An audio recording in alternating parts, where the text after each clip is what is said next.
નમસ્કાર મિત્રો, આપ સૌનું હાર્દિક સ્વાગત છે વાયરલ વંટોળમાં। મિત્રો, હાલ સોશિયલ મીડિયા અને સમગ્ર ગુજરાતમાં એક જ મુદ્દો ચર્ચામાં રહ્યો હતો, તે છે કિંજલ રબારી અને અશોક ચૌધરીનો મામલો। હવે આ કેસમાં સૌથી મોટી અને નવી અપડેટ સામે આવી છે। શું છે અપડેટ અને માહિતી તે જાણવા માટે વિડીયો અંત સુધી જરૂરથી જોજો। તો મિત્રો, મળતી માહિતી મુજબ છેલ્લા 2 દિવસથી કિંજલ રબારી પોતાના પ્રેમી અશોક ચૌધરી સાથે રહી રહ્યા હતા। આ સમાચાર સામે આવતા જ રબારી સમાજમાં ભારે રોષ અને આક્રોશ જોવા મળ્યો હતો। આ મુદ્દે સોશિયલ મીડિયામાં પણ ખૂબ ચર્ચા બન્યો હતો। બીજી તરફ ચૌધરી સમાજ તરફથી શરૂઆતમાં કોઈ મોટી પ્રક્રિયા આવી નહોતી, પરંતુ હવે આ સમગ્ર મામલે એક મોટો વળાંક આવ્યો છે।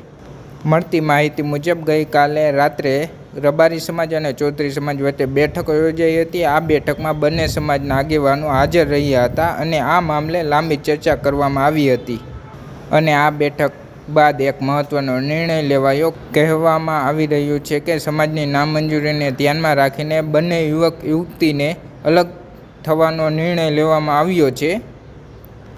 આ નિર્ણય બાદ કિંજલ રબારી પોતાના ઘરે પરત ફર્યા છે।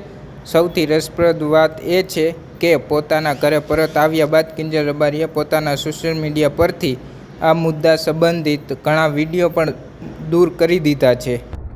જય માતાજી, જય દ્વારકાધીશ। કાલે જ મેં એક વિડીયો અપલોડ કરેલો, જેમાં મેં જણાવેલું કે મેં લગ્ન કરી લીધા છે। મારી રાજી ખુશીથી હું એમના જોડે રહું છું, એમના જોડે આવી છું। છતાં પણ અમુક લોકોએ સોશિયલ મીડિયામાં વિરોધ કરવાનું ચાલુ કર્યું છે, ધમકીઓ આપવાનું ચાલુ કર્યું છે, મારી નાખીશું, ઉપાડી જઈશું, બરાબર। તો મને એ નથી સમજાતું કે જ્યાં સુધી હું સમાજનું નામ રોશન કરી રહી છું, જ્યાં સુધી હું મારા ઘરે પૈસા કમાઈ રહી છું, જ્યાં સુધી હું એમના માટે કંઈક કરી રહી છું, ત્યાં સુધી હું બધાને સારી લાગુ છું। જ્યારે મેં મારી લાઈફ માટે એક ડિસિઝન લીધું છે, એમાં હું ખોટી થઈ જાઉં છું, ખરાબ થઈ જાઉં છું, બરાબર।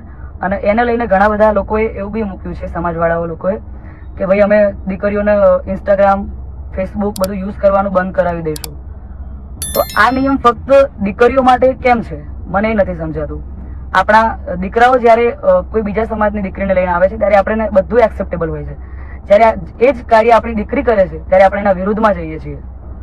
તો મને એવું લાગે છે કે અત્યારે તમે એકતા કરી રહ્યો છો, બહુ સારી વાત છે કે સમાજ એકતા કરે છે, પણ તમે લડવામાં નહીં, સમજવામાં એકતા કરશો તો વધારે સારું રહેશે। બાકી તો હું કાયદાકીય પગલાં લેવાની છું અને આ બાબતે હું આપણા વિધાનસભાના અધ્યક્ષ શ્રી શંકરભાઈ ચૌધરીને વિનંતી કરું છું અને આપણા ગૃહમંત્રી શ્રી હર્ષભાઈ સંઘવીને પણ વિનંતી કરું છું કે મને આમાં સપોર્ટ કરે। અને બાકી તો આપણે કાયદાકીય રીતે લડવાની તૈયારીમાં છીએ। અને મારા સમાજને એક પ્રેમથી મારી આ રિક્વેસ્ટ હતી કે હું સમાજની દીકરી છું અને મેં જે કંઈ પણ પગલું લીધું છે એ મારી પર્સનલ લાઈફ છે, મારી પોતાની ચોઈસ છે, તો એના પર કોઈ સવાલ કે કોઈ કમેન્ટ્સ કરવાનો કોઈને અધિકાર નથી। જય માતાજી, જય દ્વારકાધીશ। એટલે કે ટૂંકમાં કહીએ તો કિંજલ રબારીએ આ મામલા વિશે પોતાના ઇન્સ્ટાગ્રામ પેજ પર ઘણા વિડીયો મૂક્યા હતા, તે ડિલીટ કરી દેવામાં આવ્યા છે। હાલ સુધી કિંજલ રબારી તરફથી કે પછી અશોક ચૌધરી તરફથી કોઈ નવી સત્તાવાર પ્રક્રિયા સામે આવી નથી। પરિવારના લોકો અને સમાજના આગેવાનો પણ હાલ મીડિયાથી થોડું અંતર રાખી રહ્યા છે। શક્ય છે કે થોડા સમય પછી તેઓ આ મામલે પોતાની પ્રક્રિયા આપે। ટૂંકમાં કહીએ તો બંને સમાજ વચ્ચે બેઠક થયા બાદ હવે 2 પ્રેમીઓ અલગ થયા છે અને કિંજલ રબારી પોતાના ઘરે પરત ફર્યા છે।